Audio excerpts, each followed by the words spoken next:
Amados irmãos, amadas irmãs, bom dia a todos. Possamos preparar para escutarmos o Evangelho do domingo de hoje. O Senhor esteja convosco, Ele está no meio de nós. Proclamação do Evangelho de Jesus Cristo, segundo São Mateus. Glória a vós, Senhor. Naquele tempo, os fariseus fizeram um plano para apanhar Jesus em alguma palavra. Então mandaram seus discípulos, junto com alguns do partido de Herodes, para dizerem a Jesus: Mestre, sabemos que és verdadeiro e que de fato ensinas o caminho de Deus. Não te deixes influenciar pela opinião dos outros, pois não julgas um homem pelas aparências. Dize-nos, pois, o que pensas. É lícito ou não pagar imposto a César? Jesus percebe a maldade deles e disse: Hipócritas, porque me preparais uma armadilha? Mostrai-me a moeda do imposto. Trouxeram então a moeda e Jesus lhe disse: De quem é a figura e a inscrição desta moeda? Eles responderam: De César. Jesus então lhes disse: Dai, pois, a César o que é de César, e a Deus o que é de Deus. Palavra da salvação, glória a vós, Senhor. Mais uma vez os fariseus tentam colocar Jesus em maus lençóis, numa saia justa, e Jesus sempre age com sabedoria, separando cada coisa. Então, imitando a atitude de Jesus, nós somos convidados a ter discernimento sobre cada coisa, a separar aquilo que é de Deus, a separar aquilo que é do homem. Às vezes a gente mistura tudo, confunde tudo, e isso atrapalha as nossas relações, a nossa própria fé, a nossa caminhada. Então nós somos convidados a agir com esse mesmo discernimento, essa sabedoria de Jesus Cristo. Está chegando o tempo das eleições e sempre bate às nossas portas diversos candidatos. E nós temos toda a liberdade para escolher conforme o nosso gosto, a nossa opinião. Claro que é importante nós termos o discernimento, um discernimento que passe pela fé e também pela moral e pela ética. Pela fé, olhando as orientações da igreja sobre cada candidato. Olhando se aquele candidato é ficha limpa ou não. E do outro lado, olhando se aquele candidato é responsável com as suas promessas. Se ele cumpre o seu mandato, se ele não é corrupto e assim por diante.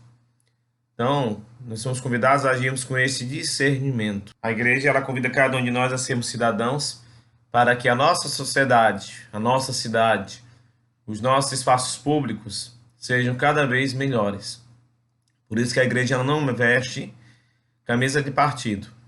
A igreja dá total liberdade para que cada leigo, cada pessoa possa ser candidato, possa fazer a sua escolha, possa emitir a sua opinião, possa fazer o seu raciocínio crítico, mas ao mesmo tempo ela pede também total discernimento, ou seja, nós não devemos, sobretudo a autoridade religiosa, eu como padre não posso sair publicamente defendendo ninguém.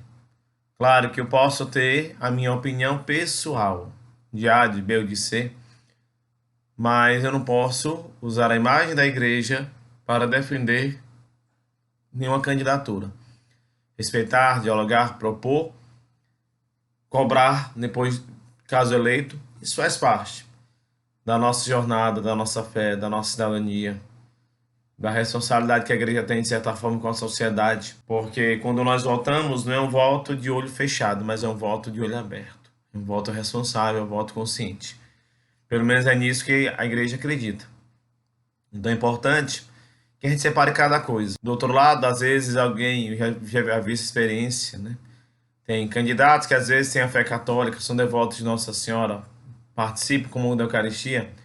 Eles têm total liberdade para professar a fé que quiserem. A nós cabe o respeito.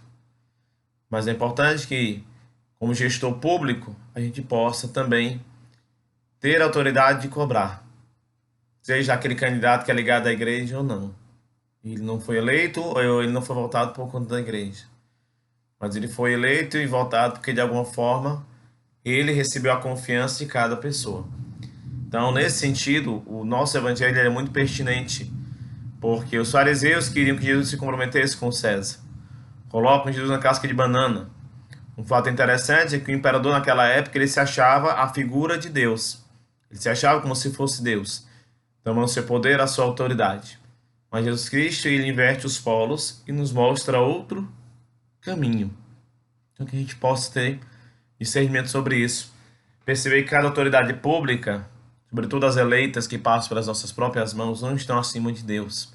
não estão acima da nossa fé, também não estão acima do nosso valor próprio, da nossa honestidade, da nossa responsabilidade, da nossa consciência de cidadãos.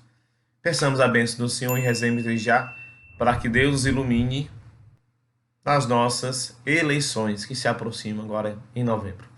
O Senhor esteja convosco, Ele está no meio de nós. Dê sobre cada um de vós a bênção do Todo-Poderoso, Pai, Filho e Espírito Santo. Amém.